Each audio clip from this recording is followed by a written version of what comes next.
Welcome. This is Miami Valley Veterans Museum's program called Valley Veterans. And we are very, very fortunate to have Gregory Tucker with us today. Gregory Tucker brings with him a great deal of experience. The program Valley Veterans is on multiple channels, and we're just glad that Gregory is here today to share our program, and then we'll present this for the public, and hopefully that you will join us for several of these shows called Valley Veterans. Greg, again, welcome very much for being here today. It's a pleasure, Carl. Gregory and I have been sharing quite a bit as we prepared for this today, and I think as with many veterans, you have many areas that you find that you share. Okay, and I want to just give a little background on Gregory. He served as a Navy corpsman assigned to the Fleet Marines for the unit's health care needs during the course of his tour. Upon leaving the Navy, Gregory knew that his service to country and fellow veterans did not end there. He has served for over 20 years helping homeless veterans with employment and housing, along with many others with disabilities while working with such nonprofits as Goodwill, Easter Seals of Miami Valley, and Volunteers of America.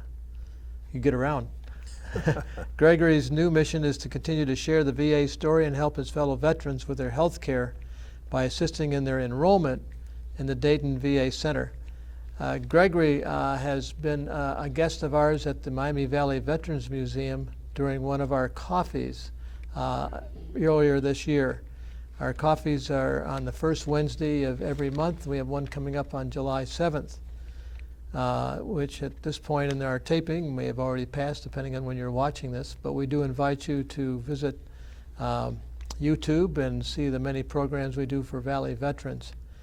I want to mention some things that Greg shared with us when he was out here to the Miami Valley Veterans Museum in May. He delivered a presentation on navigating, a good word, the VA health system, and he's going to help us with that today. He spent the last 20 years working with homeless veterans, as I've mentioned here before, and he said at the time, the VA system can be pretty tricky to navigate. I want to help them actually get these benefits. It's getting to know the process. It took me several years, Gregory says, to learn that. I'm still learning these processes. As soon as you get to know one process, something will change. So Gregory, explain the action that you take place to help people navigate. Tell us how you get them through that by navigating. Okay. Well, the first thing is we work towards locating the veteran who may not have enrolled in the Dayton VA, or they may be enrolled initially, but for some reason they've dropped off. They haven't pursued or followed through as far as with their health care needs. So what we do, part of my job is community outreach, is going out to the communities as far as partnering with various community partners and showing up there.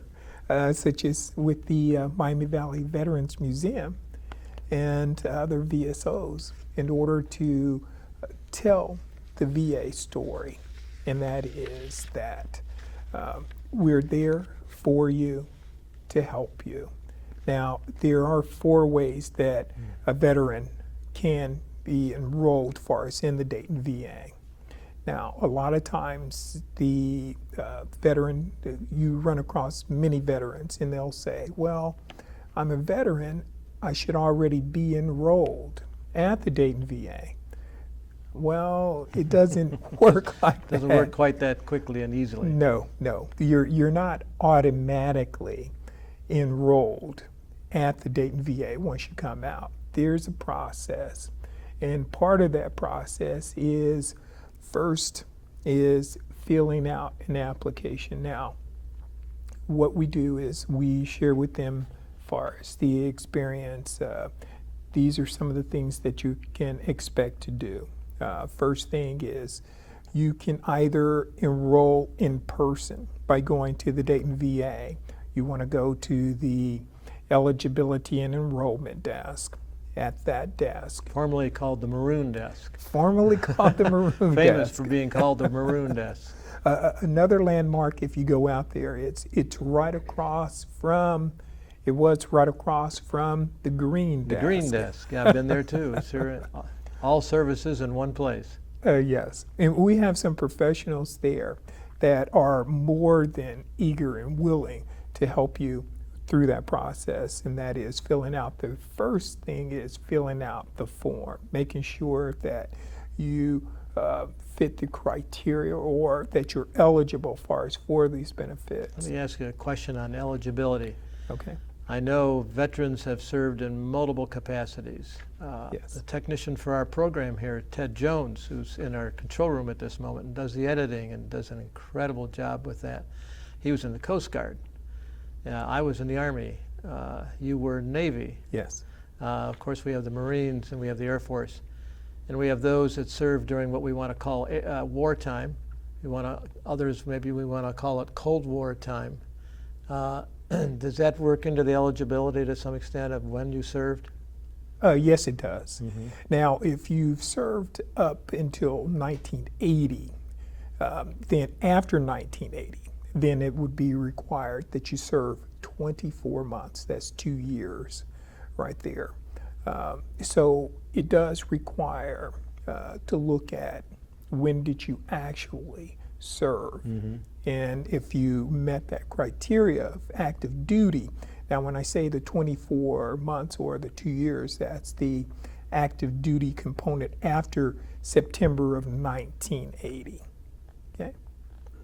That's helpful, and I know that part of your job is to navigate through that process. Yes. Definitely. I know as a Vietnam veteran, I quickly qualified because of when I served, and I was overseas in Vietnam and so forth, and during that particular time. And I think these days we hear a lot of concerns about also medical issues such as Agent Orange, or even now the concern with Parkinson's and its relationship perhaps to Agent Orange or other chemicals and so forth. So you have a very broad task, I'm sure, of tons of questions must come your way.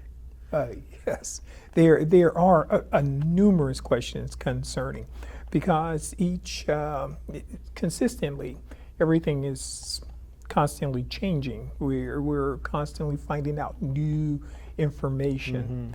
Mm-hmm. One of the things that I would suggest every veteran do, and that is first go to, if you haven't enrolled in the Dayton VA, enroll. Next, once you're there, discuss these issues, as far as some of the issues that you're having, as far as with your primary care provider. You have to make that first appointment. It's not enough just enrolling, but you actually have to follow through, and that is make that first appointment right there. Tell your primary care provider as far as what's going on with you. Also, periodically, I would also suggest, since we live in an age of vast information, that you go to the VA's website, www.va.gov. Again, that's www.va.gov. Go there and you'll find numerous studies and current information concerning, as you had mentioned, what's going on as far as with Agent Orange. You'll also look and you can find out more information concerning Cap Lejeune as well, and many other things that are happening that affect veterans. So that's one of the things, part of my job is to point them into that direction right there, because I don't know all the answers. and as I mentioned before, that, I'm a student. Mm-hmm. And I'm consistently learning more information. And as I get that information, I'm sharing it. And if I don't know, then what I'll do is point you in that direction of where you should go. If I can add something, mm-hmm. Carl, and that is right now, the VA, what we're doing at the Dayton VA is we're doing webinars.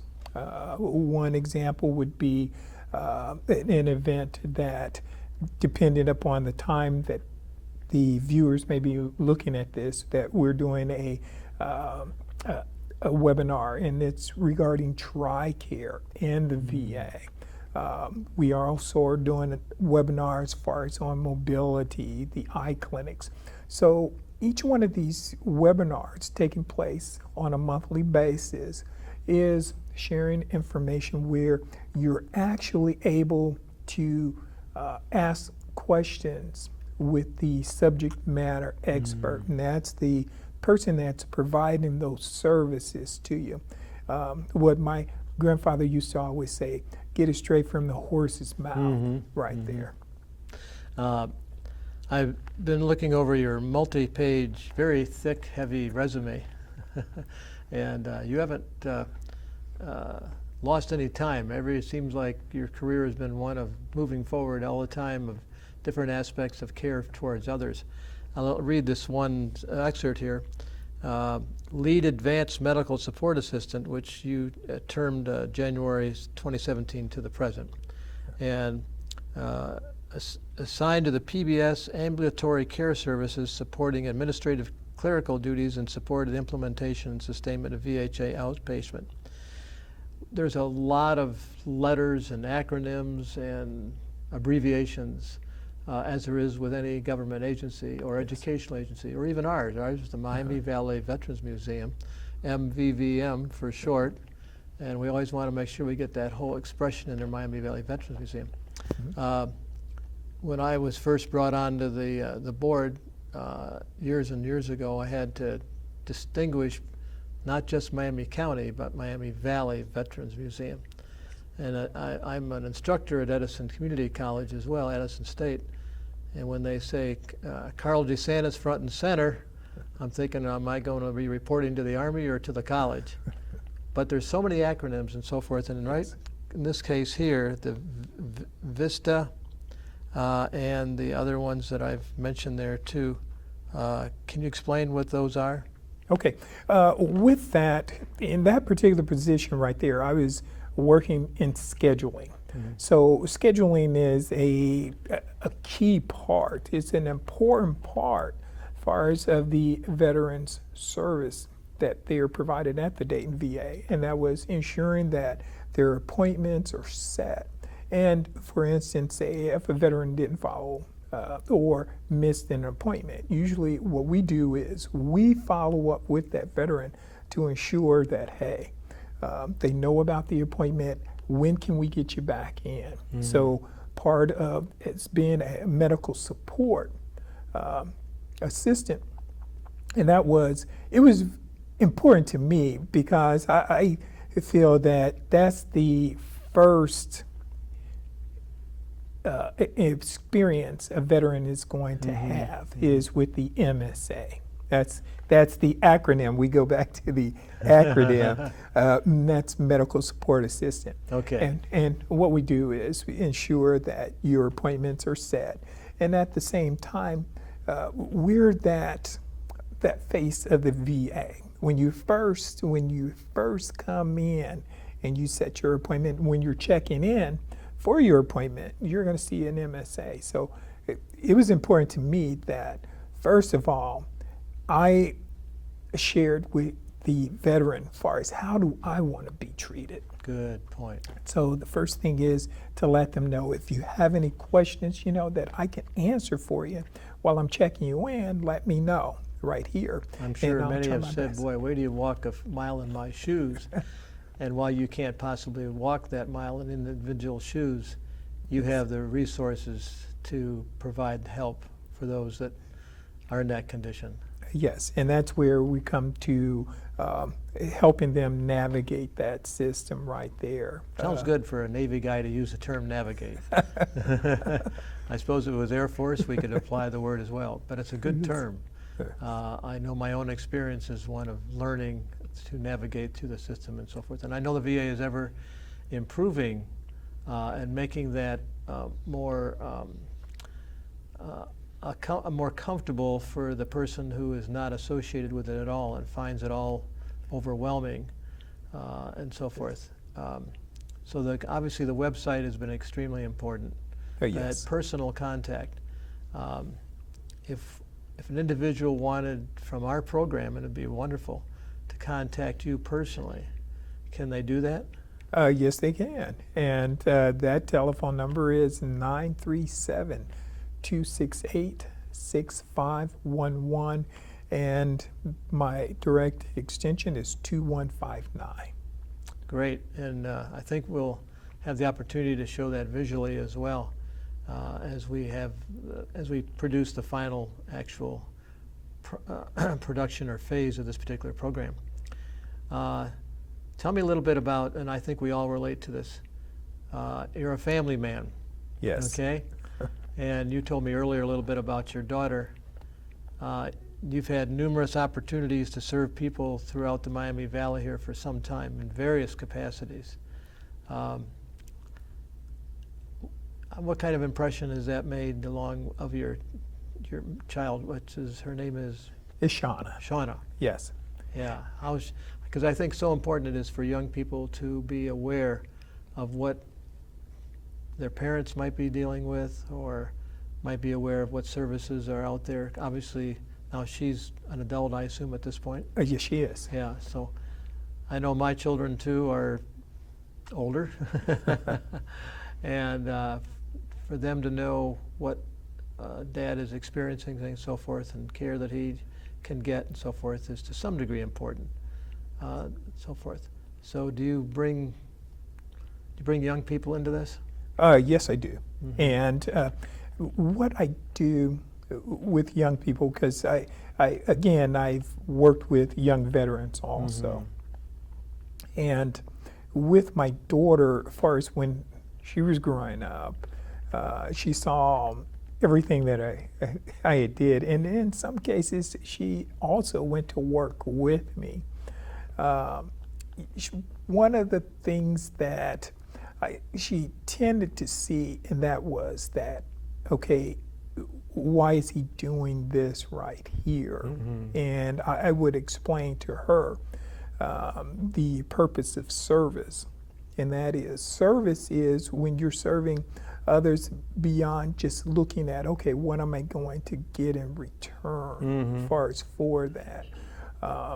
Because for me, always serving was an opportunity. I was getting something, and it was giving me that sense of purpose, and in so many ways, a sense of completeness. And that was one of the things that I wanted to instill upon my daughter right there, and especially during the periods when I was working far as with the nonprofits, mm-hmm. that a lot of times that was one of the things that she would go out with me, or she had an opportunity to see where I worked. Not only did she experience that visually, actually seeing me in action, but on occasions still I go out and I'll meet people that I've worked with in the past, and in some cases find employment and they're still there. So it wasn't unheard of when we're sitting down eating and then you'll have somebody, hey, come, and you remember them. And that's one thing I try to do always, Carl, and that is remember that person, because it's not just a number to me, it's a person right there that you're working with and you're trying to help. So I think it's important when you remember somebody's name that can change their world, and at the same time it shows that you really genuinely care. Now I have to say, since that period of time when I first started on my journey, that hey, I've gotten I've gotten older, and my mind may not be as sharp as it once was when my So youth. you might have to load them up on your phone. So I load it up on my phone, but I still make a point because it's always something that you remember about that person. That personal contact. Yes. I'm thinking back the day that you presented at the Miami Valley Veterans Museum in May. And we happened to have two World War II veterans nearing 100 years old at that particular opportunity. And then you got to speak and share. And then, as I understand, a number of veterans kind of stayed back after you were finished, after perhaps the breakfast was finished, and had some questions for you and so forth. So there was some personal contact being extended right there. What are the questions you get from older veterans mostly? What sort of things do you say, do they come to you with? Older veterans. A lot of older veterans, they come to me and they ask, well, the first thing they state that they didn't know that they were eligible. Mm-hmm. And at one point in time, they may have applied for the VA benefits, but for some reason they may have not followed through, or they may have been denied at that particular point in time in their lives. So what I do, and that is, first of all, encourage them, let's go ahead and let's reapply right here. What do you need to do? Well, we have a 1010 EZ form that you can go ahead and fill out, and I'll provide with them first. This is the documentation that you need right here when you're submitting that application in. The other sources on where do you go to that if you don't have the application, and if you didn't meet me, where can I get it from? If you have access to the internet, you can do it. If you don't, then there's a number that you can call in order to get this information. Some of the other things that they ask, and that is that it may not be something that pertains far as to the VA's health care, which that's what I'm presenting as the VA's health care, but it may be other questions concerning benefits that they have. I don't know the answers, and I don't try to, get out of my lane. So what I would do is refer them far as to the other sources at the VA. And I know there's things like means tests for income and so forth, and eligibility for the extent of the care. Many qualify for pharmaceuticals, prescriptions, and so forth. May not qualify necessarily for free health care beyond that. All different stipulations making it come true. The again, referring back to your your resume, excuse me. I wasn't clearing my throat over astonishment. I'm just thrilled to have you here.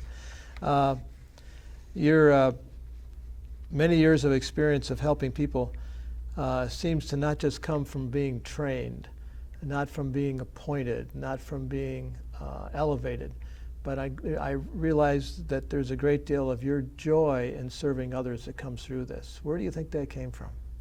Well, I would say it's from my own personal experiences as well.